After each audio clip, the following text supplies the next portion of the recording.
These are the oldest stories, online at oldeststories.net. There is no historical evidence that King Saul ever existed. There are no records of him outside the Bible. There is no reference to his dynasty, to his wars, to his power struggles, to his sons, to his kingdom, to his accomplishments, or to anything which could testify to his existence either directly or indirectly. There is no reason outside the Bible to think he ever existed. And if we did not have scripture to tell us his story, we may well have believed that David was the sole founder of the Israelite kingdom, as sketchily attested as David is. And yet, we have the story of Saul in great detail, not only in reference to his opposition to young David, but also as a notable character in his own right. Now, I happen to think that the whole of the United Monarchy tale is, in very broad strokes, a highly elaborated and composed version of a genuine history. But there are plenty who cut this entire section out of history. Still, this is the Oldest Stories podcast, and the tale of old King Saul is a great story. And so we're going to read through it as if he were just any other warlord rising to position of kingship anywhere else in the Near East. And we're going to enjoy it. When we left off last time, Israel was in bad shape. The whole period of the Judges had seen enough good times to establish them as a people, but enough bad times that things aren't exactly going well. The biblical narrator helpfully tells us that all these bad times are their own fault for the wicked sins of Israel, but that surely doesn't make the average Israelite feel any better about it. Now, the fundamental issue in Israelite politics before the monarchy is that power is split among two different, I guess we could call them organizations.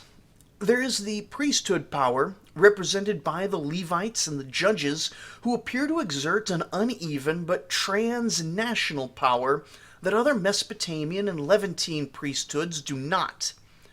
At the same time, there is also the traditional tribal patriarchs. Now, these guys are almost silent through Joshua, Judges, and Samuel, but they're definitely there for those looking. These are the elders who lead the people in the more traditional sense. Now, we ended last time with Samuel's victorious skirmish at Mizpah, but the land of Canaan is still broadly dominated by the ascendant Philistines, and with the other neighbors dominating other areas.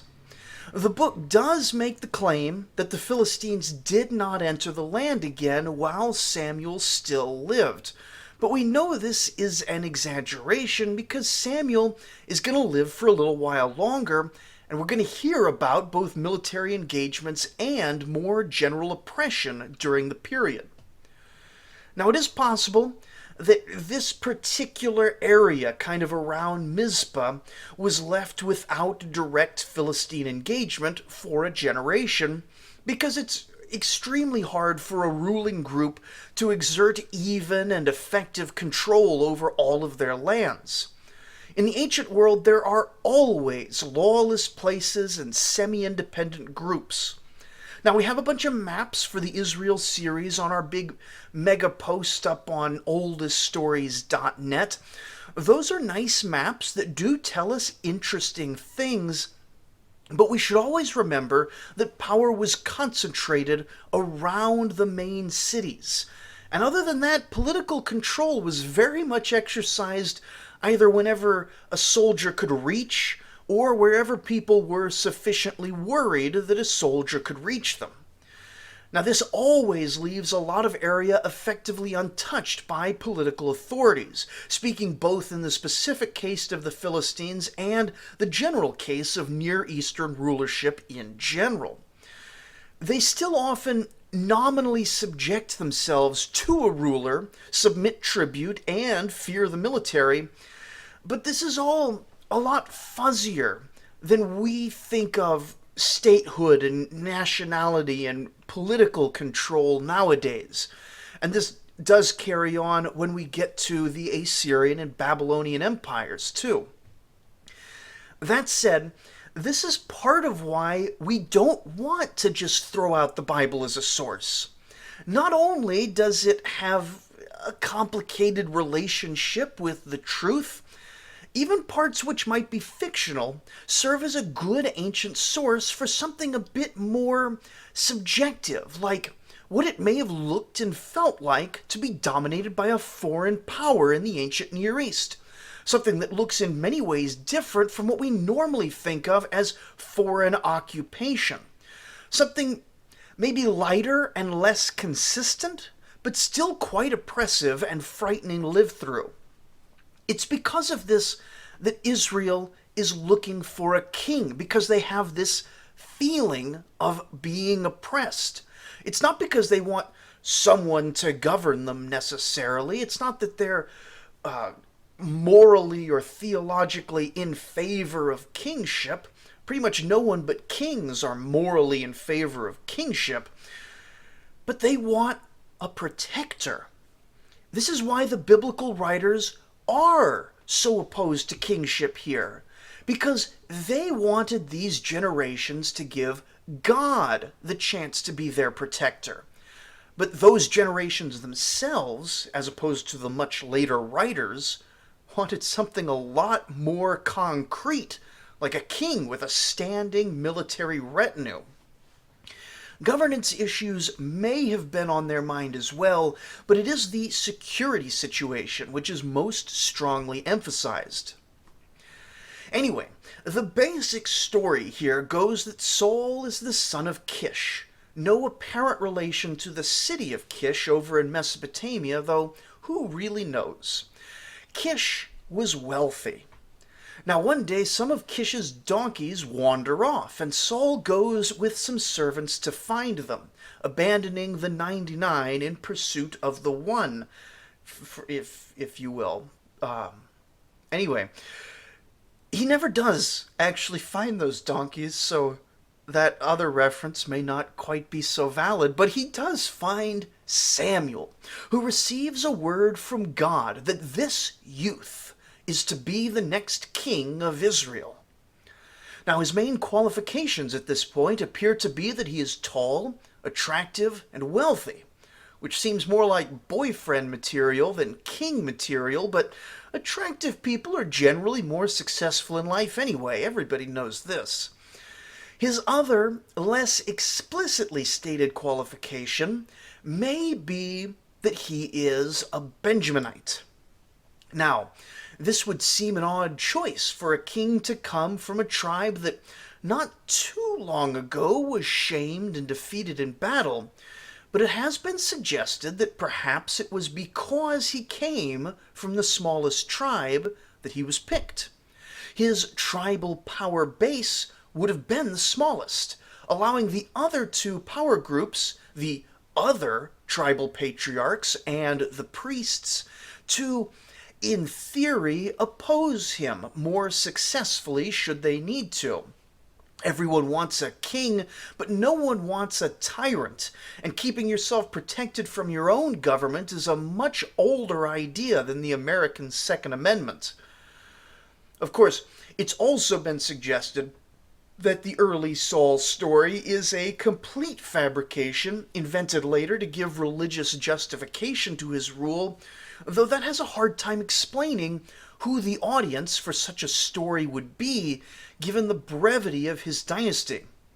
It's also been suggested that Saul himself is a complete fabrication, which raises even more questions about authorial intent that seem to me to have few firm answers.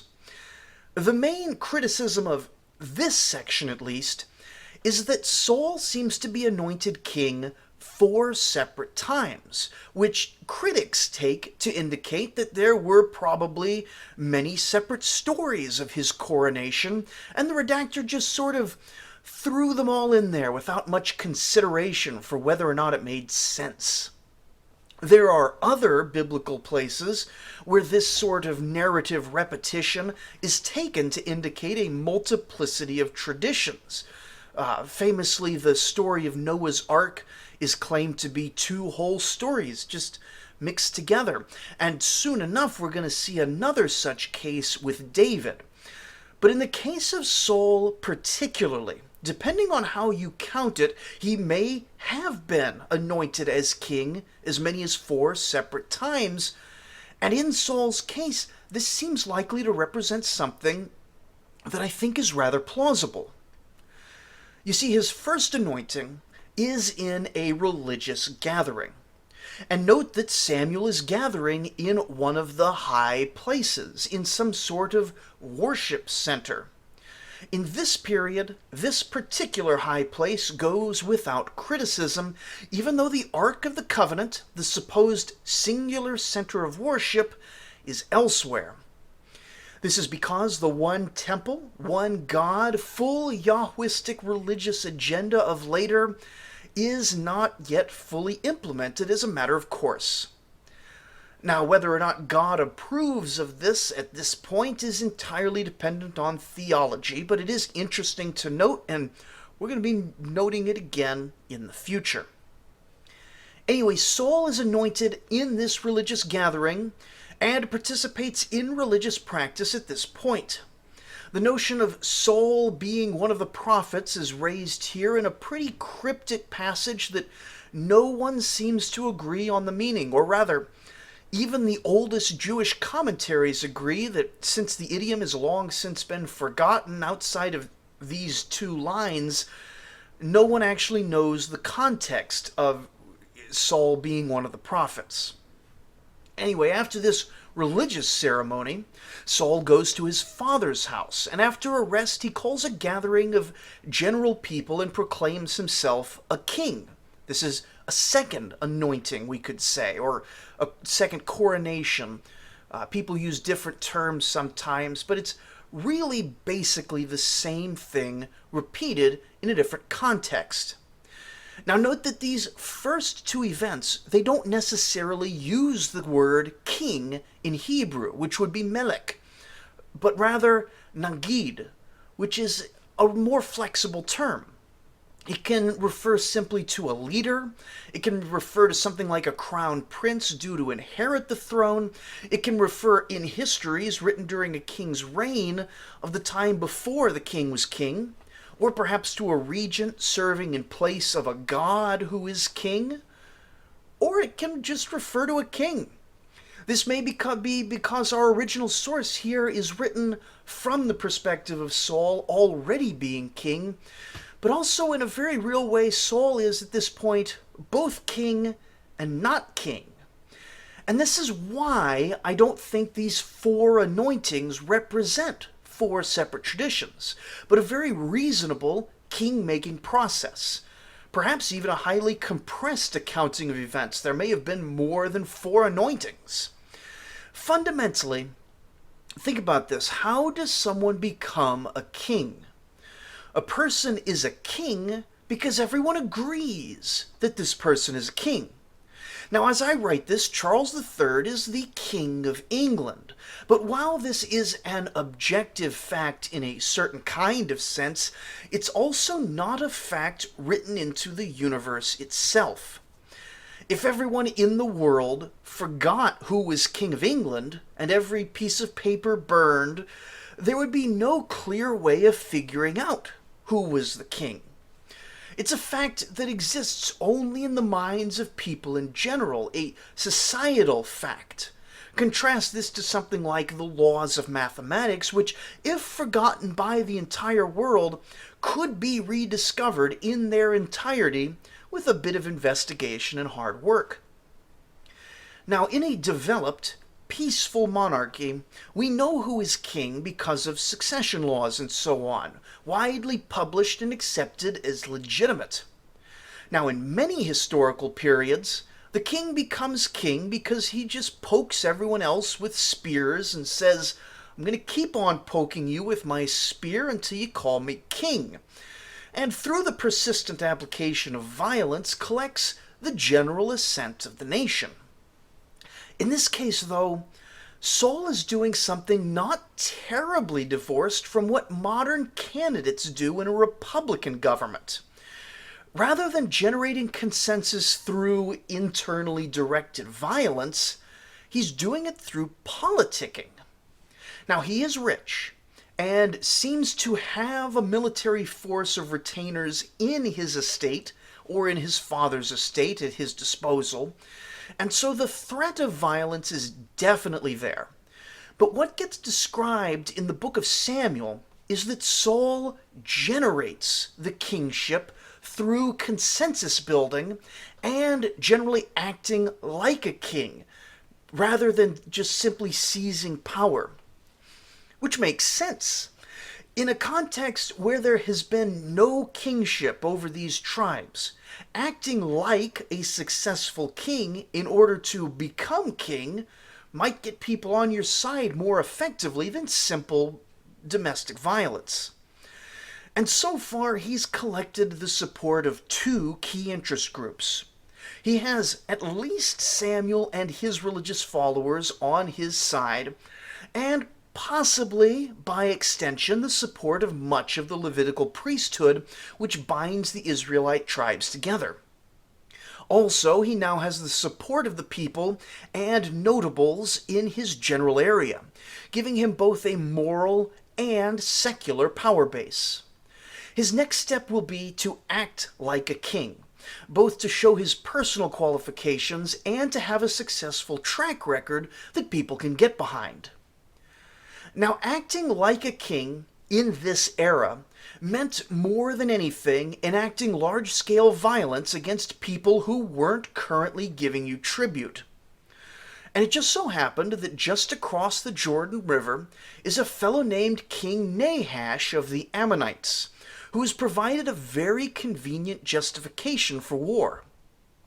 It seems that he's gouging out the right eye of every Israelite he can find in his general area as part of his conquest of those areas in the east bank of the Jordan River. Now, a bunch of these men, these Israelite men, flee to a town called Jabesh-Gilead, much closer to the Jordan River than most of the Ammonite armies. King Nahash, of course, dutifully follows him, intent on gouging out their eyes, and lays siege to the town. He demands the town surrender, and the town asks for 7 days. And Nahash may not have been ready to assault the town quite yet. Ancient sieges of fortified positions could take a while just to get set up, especially for these smaller kingdoms operating without the logistics of the great empires. And so the town gets their 7 days. Now, naturally, these people call out to God for a savior. And also they send messengers to nearby towns, and one or the other of these methods gets Saul's attention. He decides that this is going to be his war, and he decides that he can unify the people of Israel. And so he takes an ox, and he carves it up, and he sends it out a 2-part message. The first part of the message says, "I've sacrificed this ox because a great moral and religious evil is being done by Nahash of the Ammonites. God now wants us all to unite under my banner and go to war." The second part of this message says, "If you don't join me, then after the war is over, I'm going to come to your house and rip your oxen apart just like I ripped this one apart." Now, this sort of carrot and stick approach can sound a bit harsh to modern ears, but honestly, most new Near Eastern kings mostly just presented that second part to their prospective subjects, and the first one was a much weaker sort of carrot.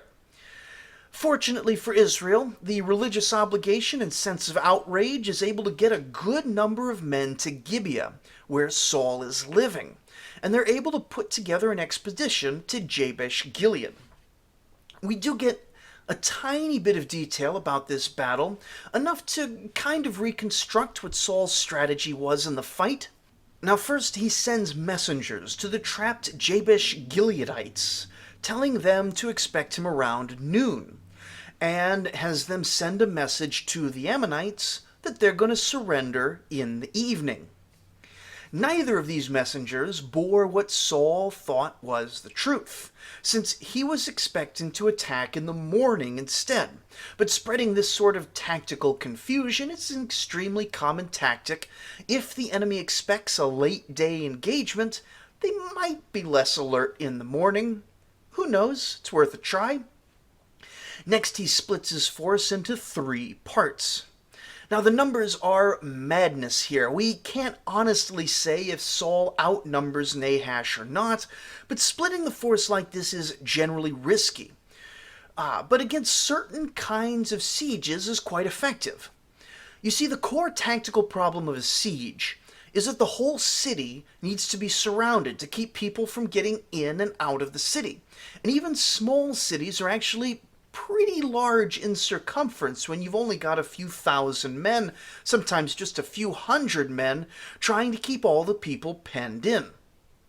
Your options are either to have most of the army in one camp with a thin circle patrolling, or to spread your whole army more or less evenly around the circle.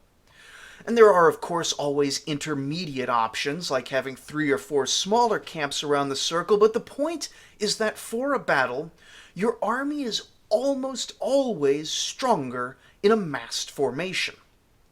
By splitting into 3, Saul's army is able to target the weak spots in the circle, to essentially turn one large battle into multiple smaller battles.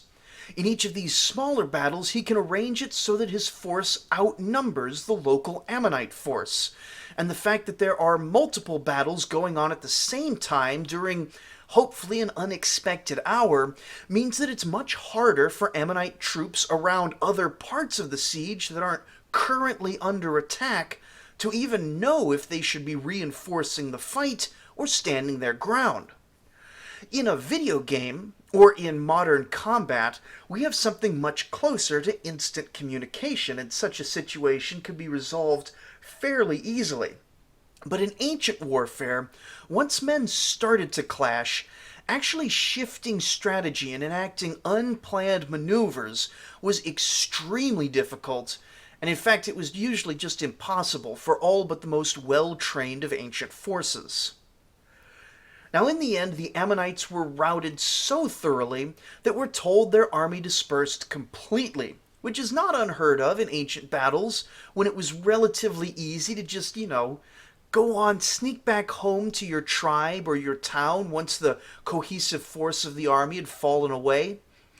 Josephus, in his secular history of the Jewish people, suggests that Saul may have pushed much further into Ammonite territory at this point, seeking plunder and land, which would also be extremely typical of these ancient wars. Following this battle, there is another coronation of Saul, plus the suggestion that, as he had threatened before the battle, all the Israelites who had not shown up for the battle should be attacked and brought into the kingdom by force. This would have been extremely common, but the book of Samuel tells us that Saul declined to do this. Instead, Samuel is depicted as making a great coronation speech, in which he states the foundation of Saul's kingship will not be conquest, but rather the will of the gods, or God, and the support of the transnational Yahwistic priesthood. Of course, the scripture itself underlines the very speech with irony by discussing the Battle of Gilgal directly after this. Some aspects of the text seem to place this right after the battle at Jabesh-Gilead, but other aspects of the text and just general logistics suggest that it was a good deal later. Perhaps, as some translations have it, 2 years after Saul had become established as king. Now at this point we know nothing about his reign except that he has a standing force of 2,000 men under his command, and his son has another force of 1,000 men. That's his son Jonathan. We'll hear about him later. Now these men are going to be Habiru foot soldiers, veteran fighters but relatively poorly equipped. Armor is going to be light or absent. Their weapons are going to be cold bronze, but actually they're mostly just copper. And they have neither horses nor chariots as far as we can tell. Now, this army is extremely cheap to maintain compared to the more advanced armies of the Philistines, and it's also a lot more flexible, but it's vulnerable in a straight fight on flat ground. In terms of equipment, we would normally assume that they're carrying copper or bronze-tipped spears, plus maybe leather, wicker, or light wooden shields, or a mix of those. However, in the few references to weapons that we get in these sections, including back through Joshua and Judges, since we really have not a lot to go on here, we never actually hear about spears as a military idiom, the way we do in other Near Eastern writings. Though spears are mentioned from time to time, these books mostly talk about swords in military contexts, and this can mean one of two things. Now, it could mean that spears were very low status in that community at that time. And though they were using spears for, most of their murdering needs, they were not using spears for poetry. Now, if this is the case, we can imagine a mostly standard block of spearmen, capable of fighting either in loose formations over rough terrain or in shield walls on flat terrain, with the section leaders carrying bronze swords as much for a display of wealth and power as anything else. We generally expect this kind of army because this is what pretty universally dominated the battlefield from the Sumerian period all the way until the early Roman period, and then remaining frequently dominant in various permutations in most civilized armies until the complete triumph of gunpowder in the modern era. The other possibility is that it could mean that spears were relatively rare in the Israelite army.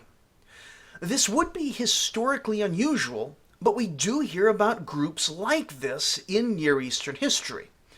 The most notable here is the ancient depictions of the Gutians, barbarians from the Iranian mountains who overran the Akkadian Empire around 2150 BCE. But we see other hill tribes and Semitic nomads occasionally represented as fighting in this way. We also think that the Hittites may have equipped their armies in both spear style and sword style, even with two different sets of armor and uniform to change fighting style based on enemy, terrain, and climate. Now, the key thing here is that spear style armies are optimal for battle against other armies of pretty much any type. They're easy to train, cheap to equip. A spear block gives excellent staying power in a pitched battle, and by some estimates it can offer a lower casualty rate in smaller battles. They even have some amount of effectiveness against chariots, though depending on tactics and training that isn't always the case. Now, sword armies, and very similarly axe armies like the Gutians and much later the famous Vikings, are assault armies. These weapons are more effective at going into a village and efficiently cutting down poorly armed militias and civilians. We see these weapons in the hands of ambushers, pillagers, raiders, and bandits. Now, you'll notice that none of those words in our modern language have positive connotations, though we should also remember that there are other cultures that do value plunderers and raiders as highly as we do football players and special forces soldiers. Now, it isn't good to overgeneralize based on literary indications of potential weapon type. After all, the Romans proved that swords could outperform pretty much anything with the right tactical and logistical system. And we also saw plenty of atrocities that have been committed with spears. But this question of equipment reminds us that we are in the middle of one of history's great military transitions. The Bronze Age collapse, in which the entire period of the Judges took place, marks in our modern historical terms the transition between the Bronze Age and the Iron Age. There was a huge military shift which accompanied this transition. A military shift that has surprisingly little to do with a change in metal types, which we'll see mostly mattered quite little to the battles themselves. Instead, there was a huge shift in tactics, away from the domination of the chariot into a great deal more experimentation with mixed army forces. Now, we're going to see a lot more about the end result of all this when we get to the Assyrian Empire, but in the meantime, the Old Testament is actually our single most extensive written source covering battles during this often obscure period. The question of how and when the dominance of the chariot fell away can't be properly answered purely from biblical sources, but since we have so few other sources and so many various theories on the topic, it makes sense to consider what Old Testament armies may have looked like. Anyway, keeping all that in mind, the action starts here with Jonathan, son of Saul. We're told that he has 1,000 men, which is sort of an awkward number. You see, we don't trust these sorts of numbers in general. At the translation level, this could mean 1,000, or it could mean one unit of soldiers. And people in the one unit camp argue about how big a unit might be. Of course, if it says 1,000, that number could be inflated, as we've seen many apparently inflated such numbers already. And yet, 1,000 men is a fairly large army for a single city-state in this period, which would normally number around the hundreds, or let's be honest, sometimes the dozens. Yet a modest, flexible-sized army for a budding, conquering kingdom. And it's all the more frustrating because just one story ago, the numbers were absolutely crazy, claiming some 300,000 men fought at Jabesh-Gilead. And then in this chapter, we have something much closer to realism, yet with enough ambiguities that it's hard to say for sure. Numbers are such a pain. Anyway, Jonathan, however many men he had with him, he took his men and he attacked a Philistine camp. Now, this whole section confuses a lot of modern readers, many of whom are under the impression that the Philistines were defeated by Samuel last episode at the Battle of Mizpah. But ancient conquest and overlordship has way more fuzzy shades of gray than our modern ideas of conquest do. The Philistines have been hanging ominously over this whole area, demanding submission in general, and likely also tribute in particular from time to time. Most famously, the Old Testament claims that there was a ban on metalworking in the Israelite towns, and that they had to get all their metals from the Philistine-dominated cities. That said, it's far from clear if this was an actual ban. You see, the Israelites even now live in a mix of extremely small settlements and pastoral communities. Metalworking, contrary to what you and I have learned from playing Skyrim, can't actually be done in the wilderness and requires a pretty substantial base of infrastructure. Even the Skyrim cities are honestly way too small to be supporting a metallurgical industry. Small towns rarely have this infrastructure in the ancient period, and nomadic communities never do, because it isn't feasible to carry all those supplies on your donkeys. And the introduction of iron makes this even worse, because iron requires much higher temperatures to work effectively than bronze does, putting it even further out of the reach of our settlements.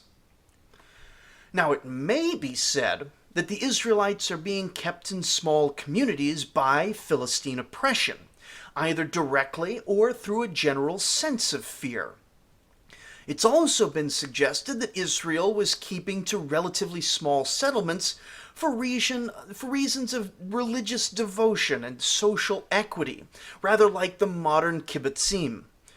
Or, of course, they could have been mostly focused in small, poor settlements because they're in a poor area and lack the social and economic systems to grow until the monarchy period. From an historical perspective, we don't really need to pick between these or other reasons. As soon as we see that they were small and poor, we see that metalworking was out of their reach, whether the Philistines were outlawing it or not. For a more modern analogy, think of the North American natives and firearms. Though the scale was of course much greater, the natives were mostly reliant on trade for the guns themselves, whether or not trade was formally banned by the various colonial powers, and that didn't affect their ability to manufacture anything more than a few side parts and new balls until a fairly late date. Sometimes there was a ban, sometimes there wasn't, but the natives just didn't have the manufacturing capacity.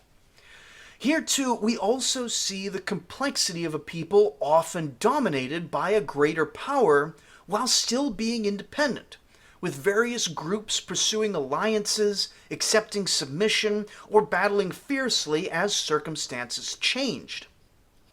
Of course, the final outcome is going to be different in Israel's case, likely because the Philistine reserves were not nearly as deep as the American colonial, economic, and population advantage, but I'm far from the first to draw parallels between Native Americans and the tribes of Israel. The question of metalworking may in any case be, as it's suggested by some translations, an anachronistic distraction. According to some, Israel did not wholly lack metalworking, but merely ironworking, while the Philistines are well known as one of the earliest groups in the region to practice ironworking. This would prove to be significant in the Near East more broadly. Iron is far more abundant than either copper or especially tin that goes into bronze, but in this early period, it wasn't actually superior as a weapon-making material, being either more brittle or softer, depending on forging practices, than high-quality bronze.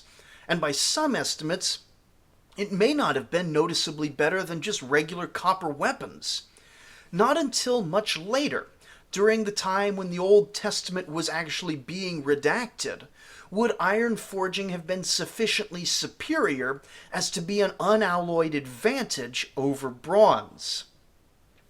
Anyway, bronze and iron are all less important than Jonathan, but much to my surprise, but perhaps to the surprise of none of you listening, the life of King Saul has run long and needs to be split here in half. Maybe I should just expect this whole series to take the rest of the year. I hope not. We'll see what happens.